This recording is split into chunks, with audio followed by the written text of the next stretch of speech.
Now let us talk about the life in the Chawls in detail. We see that here in Chawls, the people were forced to reside because of the high rent in the city. And here too, they not only resided independently, that is not one family resided in one chawl, sometimes even they had to share that chawl with other people, that is could be their far off relatives. So, many families also sometimes resided and shared the same room in the chawls.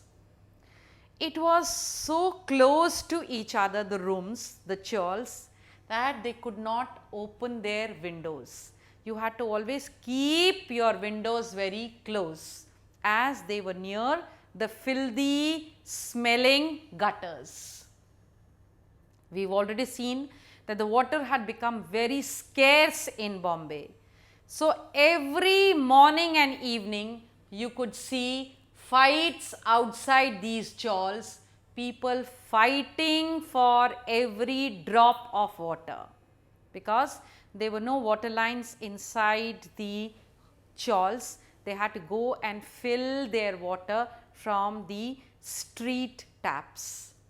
And those observers who observed the chawls very carefully actually explained that though the area outside the chawl was not clean, but inside the homes the chawls were kept very, very clean.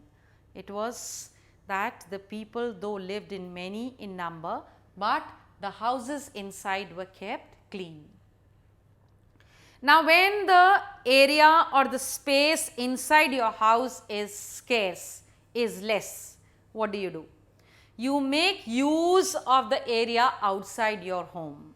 Therefore, the streets outside were used for various purposes, like for example, the washing, cooking and even sleeping was done on the streets. Inside there was no space. It was like a multi-purpose activity which was being carried on the streets.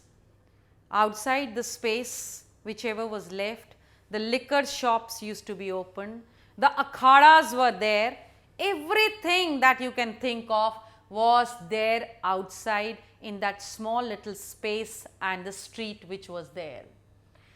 Parvati Bore, who had lived in Chawls during her childhood, explained and said that every time the Nandi bull used to come there and the people would come out of their chawls and look at it.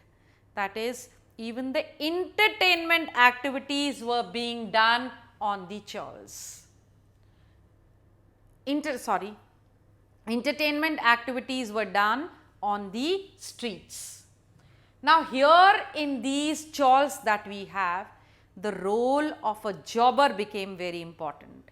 And I am not going to explain you the role of the jobber or who jobber was, because I have explained that in the previous chapter, the person who gets job and who had become important, asking for gifts and money for providing jobs. So, the jobbers became very, very important in all the chawls which were there. But the condition of the depressed class, the Dalits or the Harijans, was very, very sad even in the chawls, because most of them were not even given space in chawls also. They were kept outside the chawls. So, it was not easy for the lower section of the society to even rent out a chawl. So, this was a complete world in itself, wherein they had all the activities. They went for job, they had fight, they had homes there, they actually went out to get water, they had their entertainment activities, the jobber becoming very important. So, it was like a small world in the bigger world of Bombay that we have. When all these activities are going on, that means again there is a problem of sanitation, hygiene, epidemic could spread, and this is what exactly happened. Plague epidemic struck in Bombay, which for the first time led the government to think about the unhygienic condition in Bombay Chawls, and therefore to plan Bombay, to make Bombay a better city, they first of all opened the Bombay Improvement Trust in 1898, wherein they tried to have better houses for the people, they tried to have some kind of greenery around, broad avenues, but all this could not actually fulfill the demands of the ever growing population of Bombay.